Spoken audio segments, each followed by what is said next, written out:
Hey, welcome back to the channel. I'm Sean Hopkins, and today we're not going to do a cover song or an original song. What we're going to do is we're going to talk about how to prepare for your first singer-songwriter gig. Are you ready to step up from open mic to an actual performance?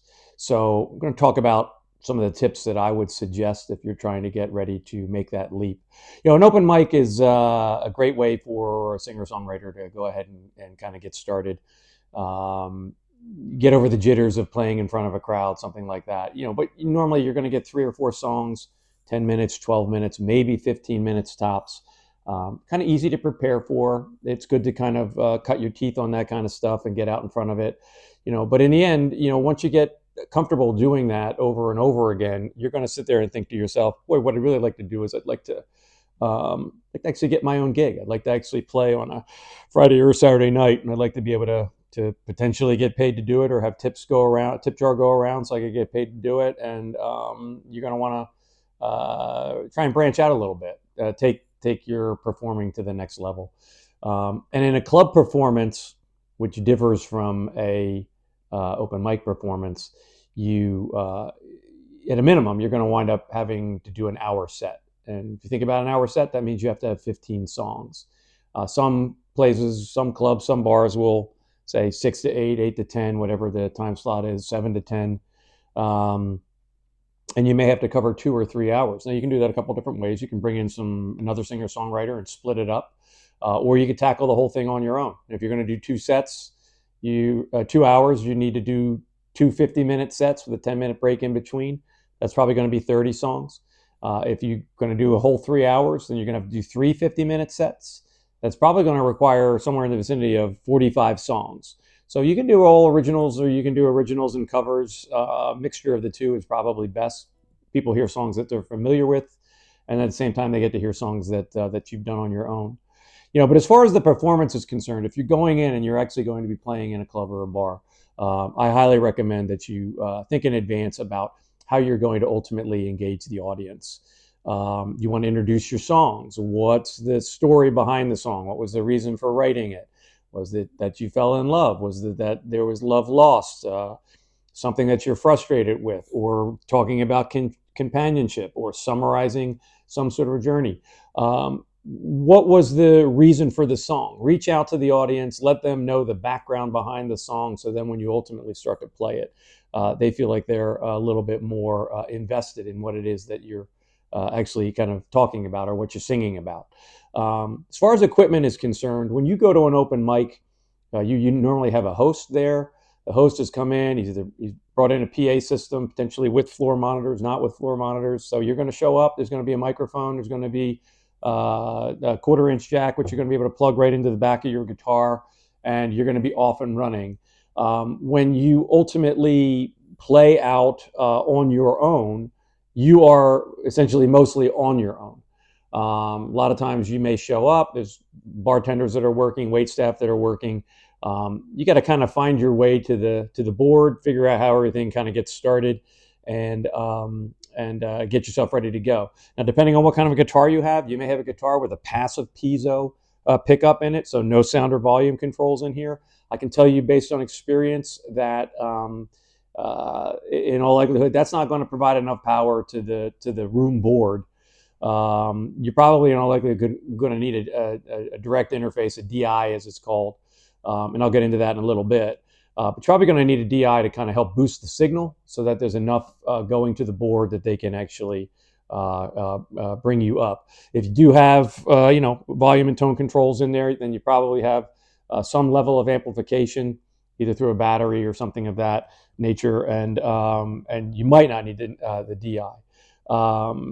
And as far as DIs are concerned, sometimes you can plug them in and sometimes they can run off of a battery. Be very careful if you're running off of a battery, because when the battery gets low, the unit's not going to just stop working. It's going to distort.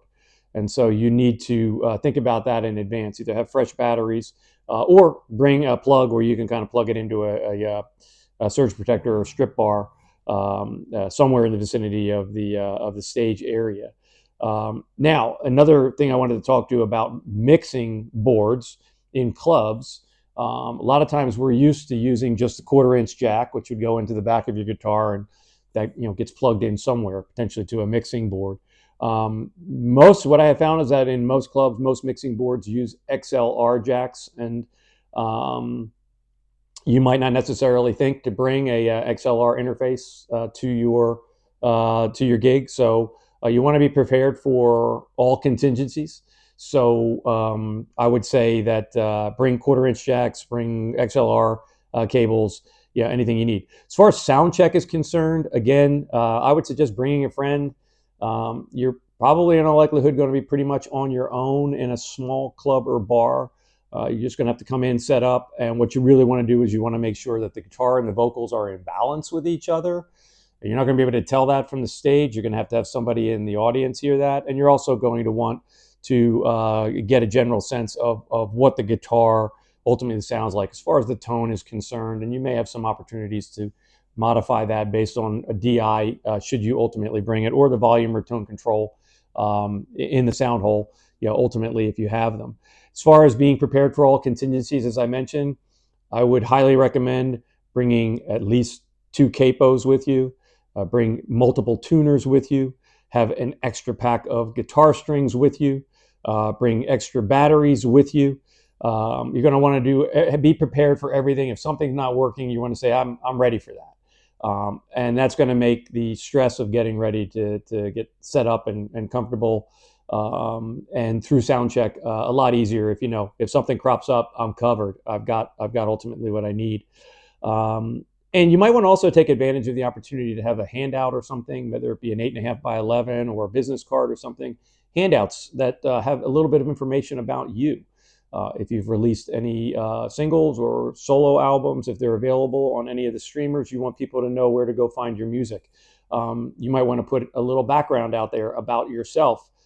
Who am I? Where do I hail from? What have I been compared to? Have there been any reviews of any of my records? So handouts, in lieu of merchandise or merch as it's called. But if you do have CDs, some people are still willing to fork over $5 or $10 for a CD. It's just a matter of where they're going to play it, and that's the big thing. I'd also recommend that you bring your cell phone with you or a camera, and you record your performance. You can take that performance and you can chop it up into individual songs. You can post them on your Instagram, on your YouTube page, on your Facebook page.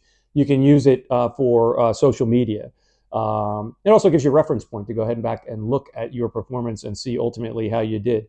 What I would also, as I mentioned earlier, if you're working in a club, you might want to wind up halfway through your set mentioning that tips are welcome. There might be a tip jar that a waiter or waitress or bartender could kind of pass around the room.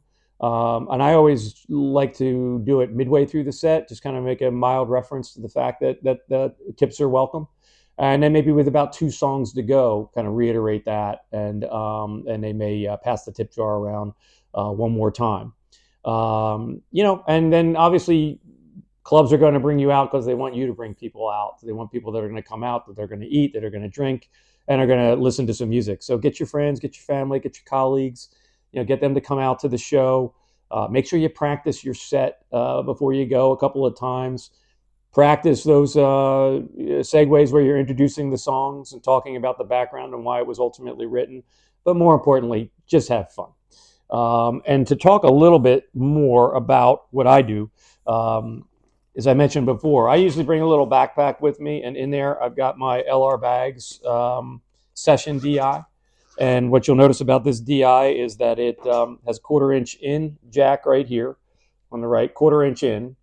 There's also a 1/4 inch out, but up here you'll notice there's an XLR out as well. So I always try and use the 1/4 inch in and the XLR out because that's usually easier to plug into a board. So I've got my DI in there.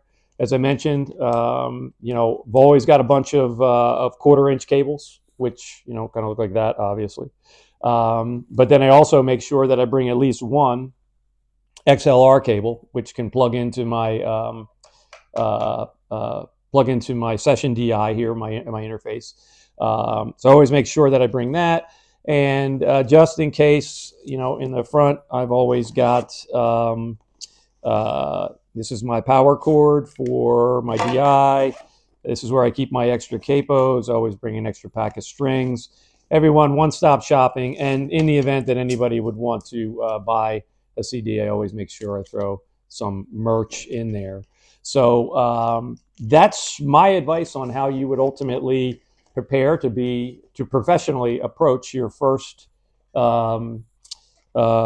gig beyond and other gigs beyond an open mic, and how to go in there and look like you know what you're doing, and ultimately to have a great performance and enjoy the experience and use it as a leapfrog into other things. So that's my advice for today. And if you like the content that you're seeing, by all means, please subscribe to the channel, hit the like button, and leave a comment. And if you're out there hunting for gigs and you land a few, love to know how they went and if any of this information may have been helpful. So I'm Sean Hopkins, deviating today from the singer-songwriter approach to singing a song and posting it on my YouTube page, and really putting out kind of tips for your first feature live performance.